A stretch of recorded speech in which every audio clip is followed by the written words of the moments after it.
मैं एक middle class family से हूँ और एक प्राइवेट कंपनी में नौकरी करता हूँ। मेरी उम्र अभी 30 साल है और मेरे सामान का साइज भी सामान्य भारतीय का जितना होता है उतना ही है, पर यह मजबूत बहुत है और लंबा चलता है।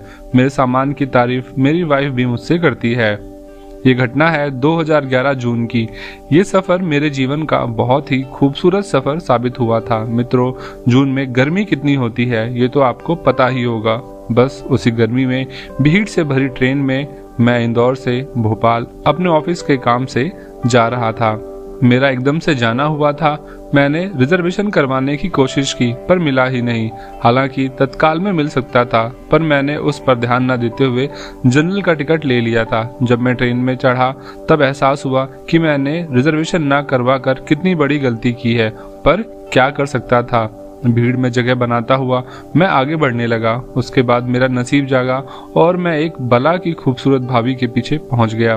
वो पीछे से ही इतनी खूबसूरत लग रही थी कि मैंने उसका चेहरा देखने के लिए जतन करना शुरू कर दिया। मैंने सबसे पहले तो अच्छे से जगह बनाई और ठीक उसके पीछे खड़ा हो गया। फिर अपना जिस्म उसके जिस्म से चिपका दिया। उससे चिपकते ही मेरे औजार ने हरकत करना शुरू कर दी और वो खड़ा होने लगा। जैसे ही उस भाभी को अपने पीछे मेरे सामान का कड़कपन महसूस हुआ, उसने पीछे पलट कर मुझे देखा। कसम से उसका चेहरा देखते ही मैं उसकी खूबसूरत जवानी में खो गया। गेहुए रंग की काया, तीखे नैन, रस भरे होंठ, चेहरे पर पसीने की कुछ बूंदें और उनमें चिपकी उसकी लटें, बेहद दिलकश माल थी वो। मेरी तो आह ही निकल गई। उसी समय मुझे भीड़ का एक धक्का लगा और मैं उससे और ज्यादा चिपक गया। अब भीड़ ज्यादा होने की वजह से वो मुझसे कुछ कह तो नहीं पाई, पर थोड़े गुस्से से मुझे देखने लगी। उसकी तीखी नजर देखकर मुझे भी थोड़ा डर लगा और मैं उससे दूर हटने की कोशिश करने लगा, परंतु भीड़ ने हमें फिर चिपका दिया। इस बार उसने कोई रिएक्ट नहीं किया। फिर मैं पीछे को हटा, लेकिन भीड़ ने फिर से हमें चिपका दिया। ऐसा 3 से 4 बार हुआ और हर बार भीड़ हमें चिपका देती। इससे उस भाभी को ये भरोसा हो गया कि मैं जानबूझकर नहीं चिपक रहा था।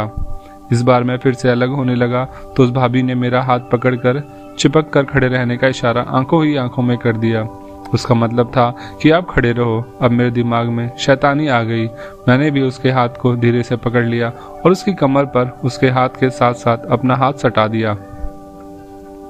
मैं उसका किसी तरह का विरोध ना पाकर उसकी कमर पर उंगलियां चलाने लगा। उसे भी शायद अच्छा लगा था, क्योंकि वो मेरा हाथ नहीं हटा रही थी।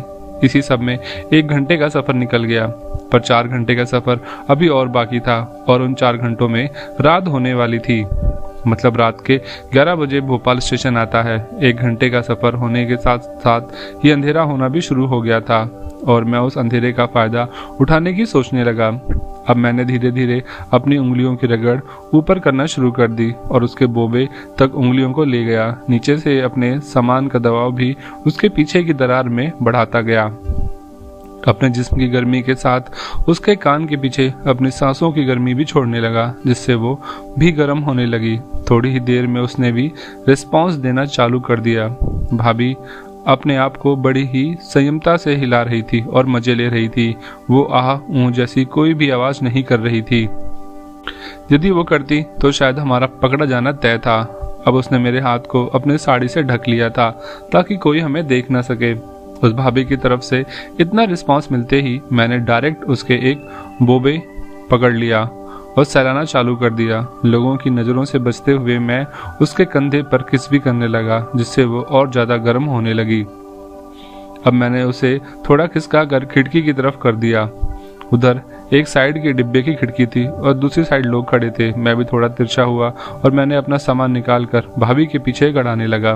उसे भी कुछ एहसास हुआ तो उसने हाथ पीछे ले जाकर देखा। उसके हाथ में मेरा गरम गरम सामान आ गया था।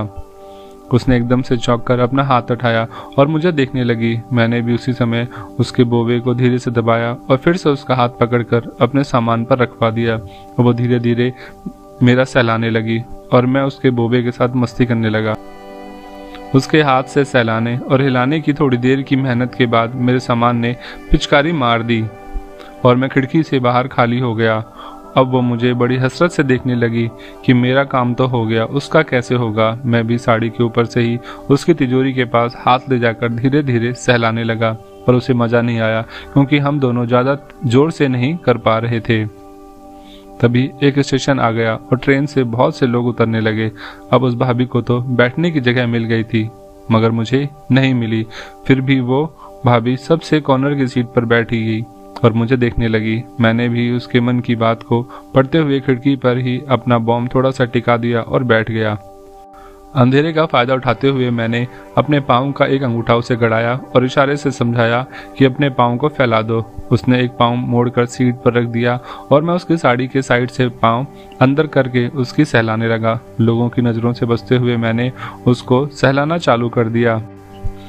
सहलाते हुए मैंने उसको भी पानी निकालने पर मजबूर कर दिया और वो भी शांत होकर बैठ गई। कुछ समय बाद ट्रेन एक स्टेशन पर रुकी और ट्रेन से लोग उतरने लगे।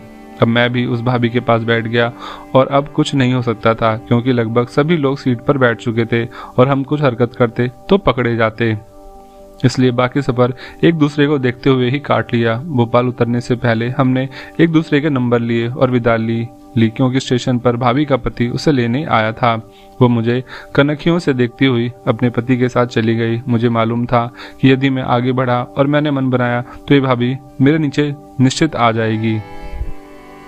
क्योंकि वो एक गदर माल थी, इसलिए मैंने भी मन बना लिया था कि इसके साथ टपाटप करके ही वापस इंदौर जाऊंगा। उसके जाते ही मैंने चाय की दुकान की तरफ अपने कदम बढ़ा लिए।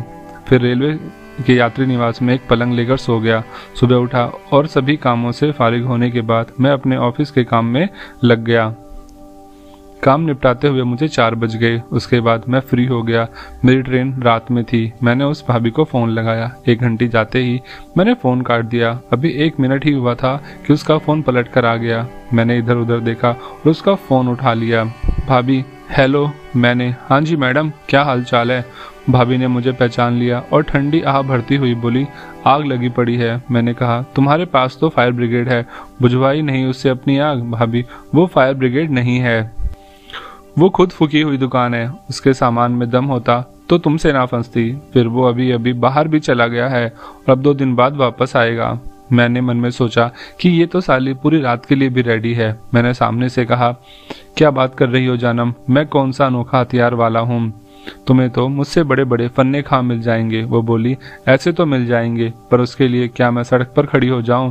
मैं उसकी बात से समझ गया कि ये भाभी लेना तो चाहती है लेकिन कोई धंधे वाली नहीं है कि किसी से भी पिल जाए। मैंने फिर भी उससे कहा, क्या तुम्हें अभी तक कोई ऐसा मर्द नहीं मिला जो तुम्हारी आग बुझा दे? वो मेरे सवाल को नजरअंदाज करती हुई बोली, तुम्हारा नाम क्या है? मैंने कहा, शरद। और तुम्हारा?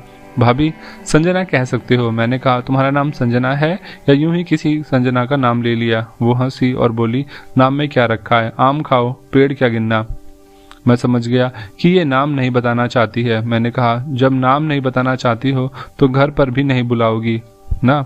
वो हंस दी और बोली, सही पकड़े हैं। मैंने कहा, हाँ पकड़े तो सही है, बस अब सही से टकाटक कर दूं तो चैन मिले। वो हंसकर बोली, किसी होटल में पहुंचकर फोन करो, मिलकर मस्ती करेंगे। मैंने कहा, चलो मैं तुम्हें अभी फोन करता हूँ। मैंने उससे फोन पर बात बंद की और होटल के लिए गूगल किया। नजदीक में ही एक ठीक ठाक होटल मिल गया। कमरा भी एसी था। 1000 रुपये लगे। मैंने कमरे में पहुंचकर संजना को फोन किया। उसने मेरा नंबर देखा तो झट से फोन उठा लिया और मैंने कहा, होटल के कमरे में हूँ, आ जाओ। उसने होटल का नाम पूछा और 20 मिनट में वो मेरे सामने थी। उसे देखकर मेरा एकदम से अकड़ गया और हिलोरे मारने लगा। अगले 10 मिनट में हम दोनों एकदम नग्न थे और 69 में पोजीशन में आकर एक दूसरे का चूस रहे थे। वो बहुत प्यासी थी। उसने चित लेट कर मुझे ऊपर आने का इशारा कर दिया। इसके बाद मैंने उसे बहुत प्यार करना चालू कर दिया और आधे घंटे में वो 2 बार झड़ गई और मेरा सामान की ताकत की कायल हो गई। उस दिन मैंने 2 बार किया और वो खुश होकर चली गई। मैंने भी उसे नहीं रोका। मुझे रात की गाड़ी से इंदौर वापस जाना जरूरी था। दोस्तों, ये थी मेरी सच्ची कहानी। आपको कैसी लगी प्लीज कमेंट जरूर करें और ऐसी कहानियां सुनने के लिए हमारे चैनल को सब्सक्राइब करना ना भूलें।